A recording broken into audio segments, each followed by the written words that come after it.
Hi, I'm Eliana. For the last 6 years, I've poured my heart and soul into Sunrise Café, my parents' little coffee shop that nobody used to notice. I wiped down the counter while Mrs. Patterson, our regular Monday customer, sipped her latte. Your new pumpkin muffins are divine, Eliana. Nothing like what this place used to serve, she said, closing her eyes to savor another bite. Thanks, Mrs. Patterson. Took me 12 attempts to get the recipe right. Well, it shows. I remember when your parents ran this place. No offense, dear, but it was just another forgettable coffee stop. Now look at it.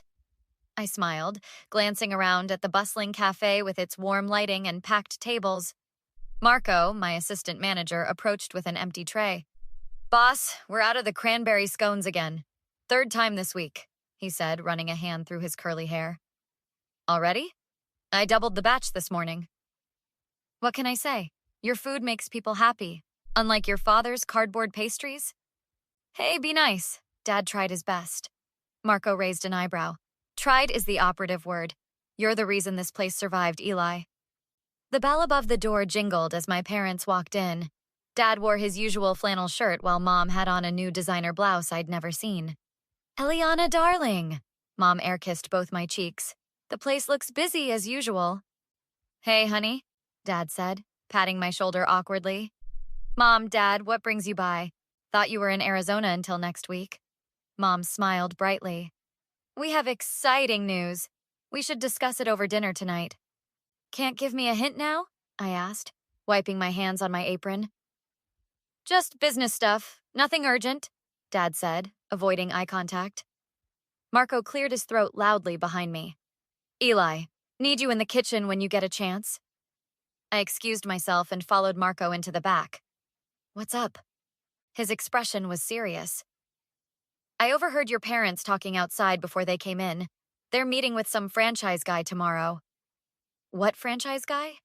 Someone about turning Sunrise into a chain or something. They mentioned a buyout offer. That's impossible. They wouldn't make a decision like that without me. They also said something about you not understanding business realities and how you're too emotionally attached to see the potential. I leaned against the industrial fridge. That doesn't make sense. I increased revenue by 300% since I took over. There's more, Marco said, lowering his voice. Your mom mentioned paperwork showing you as just an employee and not a co-owner. But they promised! When I agreed to postpone culinary school to save this place, they said I'd be made partner after 2 years. Marco's eyes were sympathetic. I'm sorry, Eli. I thought you should know. Later that night, I sat across from my parents at their dining table. We've been approached by Café Connections, Mom announced, serving herself more wine. They want to turn Sunrise into their newest acquisition. You mean sell our cafe? I asked. Dad nodded. They're offering 7 figures, Eliana. We'd be set for retirement. But what about me? What about our agreement? I gave up everything for Sunrise. Mom's smile tightened. Sweetie, we appreciate your help, but it was always our business. My help? I completely transformed it. I created every recipe, I built our customer base, I worked 18-hour days for years. And we paid you a fair wage, Dad said. A wage? You promised me partnership. I have text messages, emails. Nothing legally binding, Mom interrupted. The paperwork lists you as general manager, not an owner. This is insane. That cafe is my life. Don't be dramatic, Eliana, Mom said. You can always find another job. My phone buzzed. It was a message from Veronica, our family friend who helped with bookkeeping. Did they tell you they already signed a preliminary agreement? It read. I looked up at my parents' faces and saw the truth. When does the sale go through? I asked, my voice shaking. 2 weeks, Dad muttered. We're meeting with lawyers tomorrow to finalize everything. The following morning, I met Veronica at her accounting office. I can't believe they'd do this to you, she said, passing me a cup of coffee. After everything you've done. I need to understand exactly what's happening. What paperwork do they have? Veronica pulled out a folder. I've handled their taxes for years. When they started the cafe, they listed it as a sole proprietorship under both their names. But last year, They created an LLC without adding you. Even though they promised me partnership for years? It gets worse, she said, sliding over another document. They took out a business loan 3 months ago, listing the cafe's assets and goodwill as collateral. For what? The cafe was doing great. Your mom's condo in Florida. They used the business to secure a personal loan. I rubbed my temples. Anything else I should know? The recipes you developed? Did you ever copyright them or keep them somewhere secure? My stomach dropped. They're in the cafe's main computer and recipe binders. Why? The sale includes all intellectual property, your recipes, the brand you built, everything. I slumped in my chair. They're stealing my life's work. Not if we can help it, came a voice from the doorway.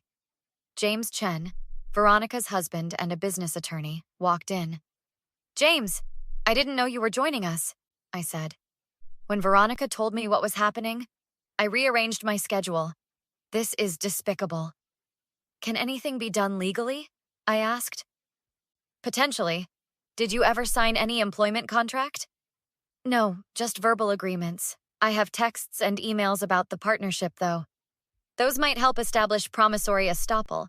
And did you ever register any trademarks for the cafe? I shook my head. What about the name Sunrise Café? Whose idea was that? James asked. Mine. They wanted to call it Joe's Java, but I convinced them to change it before we reopened. James smiled. That could be useful. And who handles your social media and website? I do everything. Built the website myself, run all accounts. Do you have access to those from your personal devices? Yes, I set everything up with my own accounts. Good. Don't surrender those credentials. What about customer lists, supplier relationships? All me. I've been the only contact for years. James nodded, taking notes. We have options. Let me make some calls. Later that day, I visited Uncle Charlie at his hardware store. Of course I'm on your side, he exclaimed. But maybe your parents deserve some grace. They started the business after all.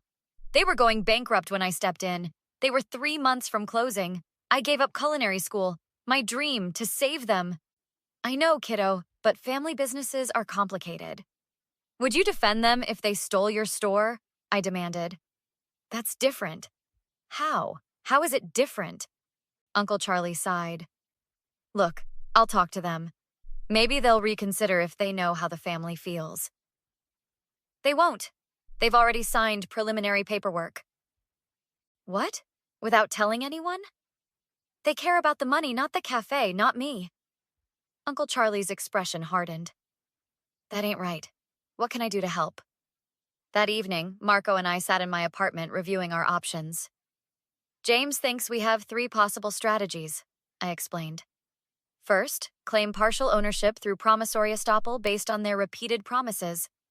Will that work? Marco asked. It's the weakest option. Second, we could claim trademark rights to Sunrise Café and the logo I designed. That's stronger, right? Yes, especially since I have dated design files on my computer from before they created their LLC. But the strongest is option 3, which is? I smiled for the first time in days. Start my own competing cafe, take all my recipes, redirect social media followers, and contact all our suppliers. They'd lose everything, Marco said. Exactly, just like they're doing to me. I walked into Sunrise Café the next morning to find my parents sitting with a man in an expensive suit.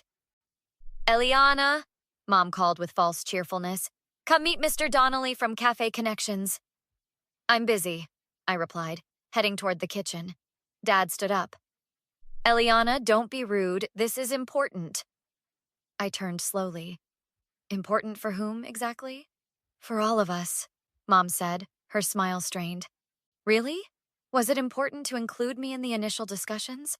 Or to honor your promise about making me partner? Mr. Donnelly cleared his throat. Perhaps I should step outside while you discuss family matters. No need, I said.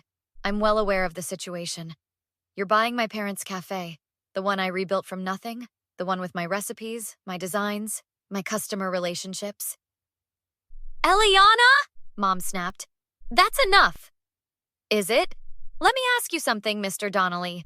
Are you aware that the social media accounts, website, and digital presence for this cafe belong to me personally? The man frowned. The assets listed include all digital properties. My parents can't sell what they don't own. Those accounts were created with my personal email and credentials. Dad's face reddened.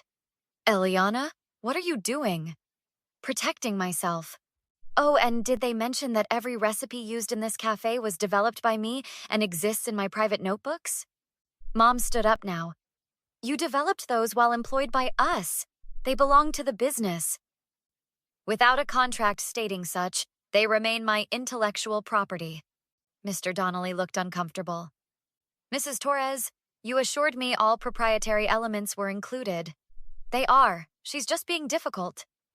The cafe door opened and James walked in with a folder. Who is this? Dad demanded. James Chen, attorney at law. I represent Eliana Torres in this matter. Mom's face went pale. This is ridiculous. You can't sue your own parents. I'm not suing yet. I'm merely establishing what's mine. James opened his folder. My client has extensive documentation of her contributions to this business, including promises of partnership made repeatedly over 6 years. Dad slammed his hand on the table. We gave you a job when you had nothing. I saved your failing business, I shouted back. I worked for minimum wage for years based on a promise you never intended to keep. We don't need this drama, Mom said to Mr. Donnelly. The sale is proceeding as planned. Actually, James interjected, we've filed for an emergency injunction to halt any transfer of assets pending resolution of ownership claims. Mom's eyes narrowed. You ungrateful little... Careful, James warned. There are witnesses present. You think you can stop this? Dad asked. We have the paperwork. Paperwork that may constitute fraud given the circumstances, James replied calmly. Mom's face contorted with rage. Get out! You're fired, Eliana! And don't think you'll ever work in the restaurant business in this town again. I'll make sure of it. Is that a threat? James asked, pulling out his phone to record. It's a promise, Mom shouted. I'll call every restaurant owner I know. I'll tell suppliers not to work with her. She'll regret this. Mr. Donnelly stood up. I think we need to pause these discussions. Clearly, there are complications that weren't disclosed. Don't listen to her, Mom pleaded. She's just jealous of our success. Your success? I laughed bitterly. When's the last time either of you actually worked here? 2 years ago? 3? We own it! That's all that matters! Dad yelled. Not for long, I replied, turning to leave. Mom grabbed my arm. If you walk out that door, you're no longer our daughter. I looked her straight in the eyes. Funny, I was just thinking the same thing about you as parents.